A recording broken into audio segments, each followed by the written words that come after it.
क्या आप कल्पना कर सकते हैं 17 साल का एक लड़का अचानक अपने पिता की मृत्यु देखता है और उसी पल परिवार को, दुनिया को, सब कुछ छोड़ भाग जाता है। कोई रहस्यमय सिद्ध पुरुष या विद्वान गुरु उसके पीछे नहीं, फिर भी वह इस सदी का सबसे अनोखा आत्मज्ञानी बनता है। ये कहानी है एक ऐसे व्यक्ति की जिनकी पूरी शिक्षाएं केवल 3 शब्दों पर टिकी थी, मैं कौन हूं। और ये सवाल आपकी पूरी जिंदगी बदल सकता है। आज हम इस चमत्कारिक जीवन की यात्रा पर चलेंगे, रमन महर्षि की यात्रा। हम जानेंगे कैसे एक साधारण कम पढ़ा लिखा युवक दुनिया को स्वयं की खोज का सबसे गहरा रहस्य दे गया।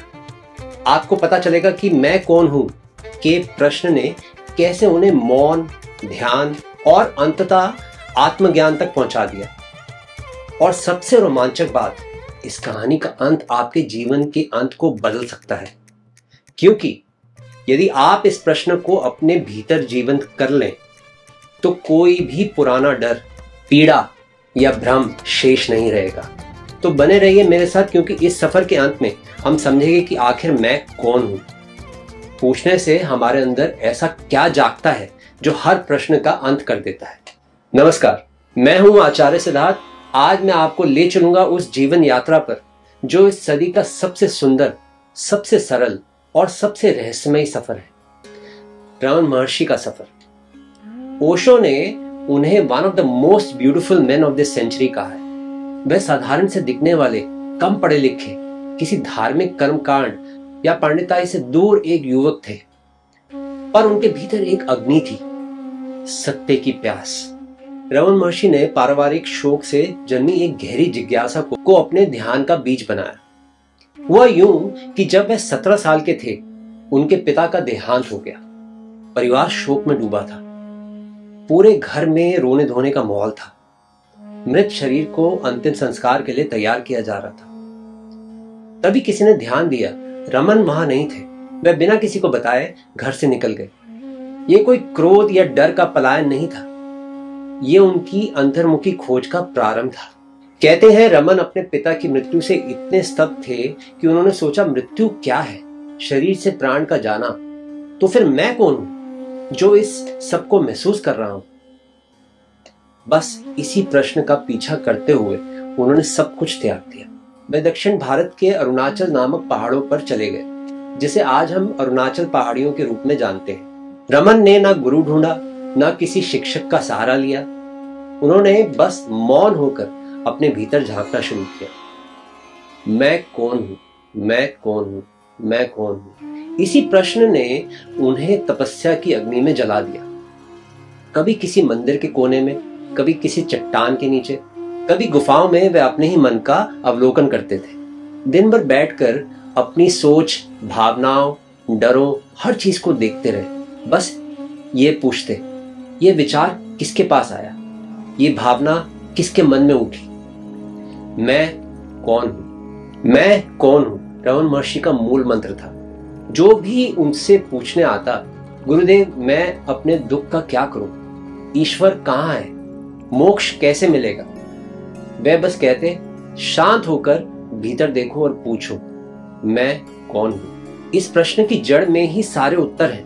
यह मंत्र कोई साधारण दोहराने योग्य वाक्य नहीं है जिसे आप बस माला की तरह फेरते रहें। यह एक अस्तित्व में जिज्ञासा है जो आपके भीतर की गहराई में धधकती है। ये वैसा ही है जैसे आपको प्यास लगी हो तो आप शब्दों से पानी पानी नहीं चिल्लाते, बल्कि प्यास को महसूस करते हैं। उसी तरह मैं कौन हूं का प्रश्न सिर्फ शब्द ना रह जाए, बल्कि एक जलती हुई खोज बने। जब ये मैं कौन हूं अस्तित्व का सवाल बन जाता है तो मन के पास कोई पहले से रटा हुआ उत्तर बचता ही नहीं। ना मैं आत्मा हूं, ना मैं परमात्मा हूं, ना मैं ब्रह्म हूं। ये सब किताबों का ज्ञान है। इस प्रश्न के साथ आप अंदर धंसते चले जाते हैं। तभी रमन महर्षि कहते हैं, जिस दिन प्रश्न ही विलीन हो जाए, केवल तुम शेष रहो, वही उत्तर है। पिता की मृत्यु रमन महर्षि के जीवन में एक क्रांतिकारी मोड़ थी। पिता की मृत्यु ने उन्हें गहराई से हिला दिया। सिर्फ 17 साल या 18 साल की उम्र में उन्हें लगा जैसे मृत्यु उनके सामने खड़ी है। कोई गहरा अनुभव उनके भीतर हुआ। यदि सब कुछ अनित्य है तो मेरा वास्तविक स्वरूप क्या है? इसी सवाल ने उन्हें मौन साधना की ओर धकेल दिया। उन्होंने अपना शरीर कहीं दिनों तक उपेक्षित छोड़ा। भूखे गंदे मंदिर के कोने में मक्खियां, कुत्तों, बच्चों की आवाजों के बीच, पर भीतर उनकी यात्रा चलती रही। एक दिन उन्होंने देखा शरीर मिट रहा है, मन लोप हो रहा है, पर मैं तो बना हुआ है। और वहीं उन्हें अपनी सच्ची प्रकृति का बोध हुआ। Death is happening to my body, not to me. उनका चेहरा एक गहन मुस्कान से भर गया। यही था उनका आत्मज्ञान का क्षण। ओशो अक्सर जिक्र करते थे कि रमन महर्षि ने कभी किसी गुरु की शरण नहीं ली। उनके पास ना कोई गुरु मंत्र था, ना पुरातन शास्त्रों का सहारा। वे ठोस परंपराओं का खंडन नहीं करते थे, पर उन्होंने कहा, मैंने किसी से पूछा नहीं, मैं मौन में बैठा और मैं जाग उठा। यही बात उनकी शिक्षा को और भी अनूठा बनाती है। ओशो के अनुसार इस पद्धति में एक खतरा यह है, यदि आप मैं कौन हूं को मात्र एक मानसिक दोहराव बना लें, तो आपको दिमाग कुछ रटे रटाए उत्तर फेंक सकता है, जैसे कि मैं आत्मा हूं, मैं शरीर नहीं हूं। लेकिन अगर आप सचमुच इस प्रश्न से जल उठे, तो चमत्कारिक रूपांतरण संभव है, जैसे रमन महर्षि ने अनुभव किया। रमन महर्षि अरुणाचल प्रदेश पर साधना करते थे। सालों तक उन्हें भीख मांगनी पड़ी, लेकिन धीरे धीरे लोगों ने उनकी शांति और देवी आभा को महसूस किया। दूर दूर से लोग आने लगे। हर किसी का प्रश्न एक, जीवन की सच्चाई क्या है, मैं कैसे मुक्त हो सकता हूं? और उनका एक ही उत्तर, शांति से बैठकर पूछो, मैं कौन हूं? जब आप ऐसी शांत उपस्थिति में आते हैं, जो खुद मृत्यु, मन और सारे भ्रमों से पार हो गई, तो उस मौन का असर गहरा होता है। कई लोग सिर्फ उनके आसपास बैठते और उनके भीतर भी वही जिज्ञासा जग जाती। असल साधना यह है कि साधक मिट जाए, केवल शुद्ध अस्तित्व बचे। रमन महर्षि बार बार समझाते थे, जब तक तुम खुद को शरीर और मन में ही पहचानते हो, प्रश्न समाप्त नहीं होंगे। पर सवाल पूछते पूछते एक दिन खुद प्रश्न पूछने वाला भी गायब हो जाएगा। तब रह जाएगा निर्विचार, शुद्ध मौन। वही तुम्हारा वास्तविक स्वरूप है। साधक जब जिज्ञासा में पूरी तरह डूब जाता है, तो जिज्ञासा ही उसे साधक के अंत तक ले जाती है। वही पूर्णता है। अब प्रश्न उठता है, क्या यह मार्ग कठिन है या सरल? बिल्कुल सरल है, पर एक ही शर्त है, उसे सचमुच जीना होगा। ये साधना है, पर किसी बाहरी कर्मकांड की जरूरत नहीं। ना लंबी चौड़ी सिद्धियां चाहिए, ना कोई विशेष गुरु मंत्र। आपको बस अपने भीतर लौटना है। रमन महर्षि स्वयं कहते थे, और प्रश्नों के जवाब ढूंढने में मत उलझो, बल्कि उस प्रश्नकर्ता की जड़ तक जाओ। वे समझाते हैं कि जब मन कोई विचार लाता है, तो पूछो, तो ये विचार किसे आया? और भीतर से जवाब उठेगा, मुझे। तब पूछो, मैं कौन हूं? यही चक्र जारी रहे। एक दिन आप पाएंगे कि मन का खेल रुक गया, सिर्फ आप है, नितांत मौन और जागरूकता। यही है असली उत्तर। लोग रमन महर्षि से पूछते थे, क्या आप चमत्कार दिखा सकते हैं? क्या आप सिद्धियों के माध्यम से हमें प्रभावित करेंगे? रमन मुस्कुराकर कहते, चमत्कार या सिद्धियां कुछ नहीं, असली चमत्कार है स्वयं को जान लेना।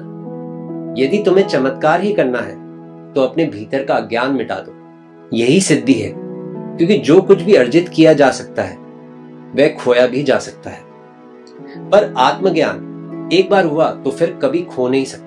रमन की सबसे बड़ी शिक्षा थी आत्म जिज्ञासा। वे कहते थे, अपने आप से पूछो, मैं कौन हूं, और जवाब खोजो। रमन का तरीका इतना आसान है कि लोग इसे मुश्किल समझ लेते हैं। जब आप पूछते हैं, मैं कौन हूं, मन जवाब देता है, मैं ये हूं, मैं फलाना हूं, मैं शरीर हूं, मैं ये हूं, मैं वो हूं। लेकिन रमन कहते हैं, इन सबको नकार दो, ये सब झूठ है। असली जवाब तब आएगा जब मन शांत हो जाएगा। रमन कहते हैं, शांत बैठो, सवाल पूछो, जवाब मत ढूंढो। जवाब अपने आप आएगा, शब्दों में नहीं, अनुभव में। गुरु ओशो इसे और स्पष्ट करते हैं, ये सवाल एक बीज है, इसे रोज बोते रहो। एक दिन ये बीज फटेगा और तुम्हारी चेतना खिल उठेगी। रमन का एक और कथन था, खुशी तुम्हारा स्वभाव है, इसे बाहर मत ढूंढो, ये अंदर है। रमन सिखाते हैं कि आत्मज्ञान सबसे आसान है। क्या आप इसे आजमाने को तैयार हैं? एक बार एक विदेशी रमन के पास आया। वह बोला, मुझे कुछ सिखाइए। रमन ने मुस्कुराकर कहा, यहां से चले जाओ, हम यहाँ सिखाते नहीं बल्कि जो सीखा है उसे अनसीखा करते हैं। विदेशी हैरान रह गया। उसने कहा, मैं समझा नहीं। जो तुमने सीखा है, अहंकार, विचार, मान्यताएं, उसे छोड़ दो। जो बचेगा वही सत्य है। रमन का आश्रम कोई स्कूल नहीं था। ये एक ऐसी जगह थी जहां तुम अपने बोझ को उतारते थे। ज्ञान वह नहीं जो छोड़ा जाता है, ज्ञान वह है जो खालीपन से पैदा होता है। ये कहानी हमें सोचने पर मजबूर करती है, क्या हम सच में खाली होने को तैयार हैं? और यहीं एक बात ध्यान में आती है। जब भी हम मैं कौन हूं जैसे गहरे सवालों का मनन करते हैं, कई बार हमें किसी मार्गदर्शक की सहायता की आवश्यकता महसूस होती है। मैंने स्वयं ऐसे कई जिज्ञासुओं को देखा है जो इस प्रश्न के उत्तर में गहराई से डूबना चाहते हैं, लेकिन राह खोजने में कठिनाई महसूस करते हैं। अगर आप भी अपनी चेतना की यात्रा को आगे बढ़ाना चाहते हैं तो स्क्रीन पर दिख रहे QR कोड को स्कैन करके मेरे द्वारा दिए जाने वाले व्यक्तिगत टैरो सेशन, जीवन परामर्श या ध्यान गाइडेंस के लिए समय बुक कर सकते हैं। आप में से पहले 100 लोगों के लिए 20% तक का डिस्काउंट ऑफर किया जाएगा। ये सेशन एक सुरक्षित स्पेस होगा जहां हम आपकी व्यक्तिगत परिस्थितियों पर चर्चा कर पाएंगे और साथ में गहराई में जा सकेंगे।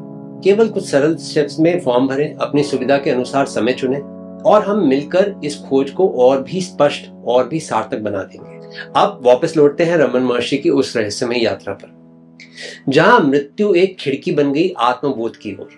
गुरु ओशो ने रमन को एक अनोखा संत माना।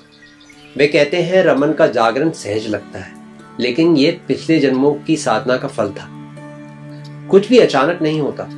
ओशो ने एक तकनीक सुझाई जो रमन से प्रेरित है। शांत लेट जाओ, जैसे कि तुम मर गए हो। अपनी सांस को देखो, शरीर को छोड़ दो और पूछो, मैं कौन हूं? ये तुम्हें रमन के अनुभव के करीब ले जाएगा। रमन के अंतिम दिनों की बात करते हुए ओशो कहते हैं, जब वे कैंसर से पीड़ित थे, डॉक्टर ने दवा दी। रमन ने मना किया और बोले, 2 दिन में सब ठीक हो जाएगा। ठीक 2 दिन बाद 14 अप्रैल 1950 को उन्होंने शरीर छोड़ दिया। ओशो कहते हैं, वह मृत्यु नहीं थी, वह उनकी जीत थी। वह मृत्यु से परे थे। अरुणाचल में एक दिन रमन अपनी गुफा के बाहर बैठे थे। अचानक एक मोर उनके पास आया और नृत्य करने लगा। भक्त हैरान थे। मोर उनके चारों ओर घूमता रहा, जैसे उनकी शांति का सम्मान कर रहा। रमन बस मुस्कुराते रहे।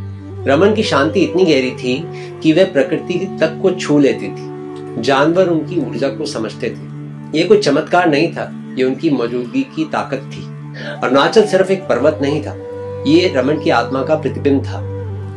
वहां की हवा में शांति थी और गुफाओं में एक रहस्यमय ऊर्जा। एक भक्त ने कहा, मैं रमन के पास बैठा और मेरे सारे सवाल गायब हो गए। उनकी मौजूदगी ऐसी थी कि समय रुक जाता था। इसी तरह से एक गाय रोज उनको सुनने आती थी जब भी वो बोलते थे। रमन का बहुत प्रेम था उस गाय से। वे कहते थे, ये कोई साधारण गाय नहीं, इसके भीतर प्रेम और जागरण का उदय हो चुका है। रमन महर्षि का जीवन एक रहस्य है, एक रोमांच है और एक प्रेरणा है। रमन ने सिखाया कि आत्मज्ञान आसान है अगर तुम उसे मुश्किल मत बनाओ।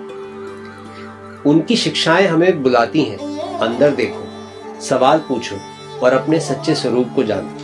मैं आपसे कहता हूं, हर दिन 10 मिनट निकालो, शांत बैठो, पूछो, मैं कौन हूं? जवाब मत ढूंढो, सवाल को जीवित रखो। ये बीज फटेगा और आप वही अनुभव करोगे जो रमन ने किया। रमन का जीवन हमें बताता है कि मृत्यु का डर खत्म करना ही असली जीत है। तो क्या आप तैयार हैं अपने भीतर की उस अनंतता को खोजने के लिए? अगर ये कहानी आपको छू गई तो इस वीडियो को लाइक करें, अपने दोस्तों के साथ शेयर करें और हमारे चैनल को सब्सक्राइब करें। आपका समर्थन हमें और ऐसी प्रेरक कहानियां लाने की शक्ति देता है।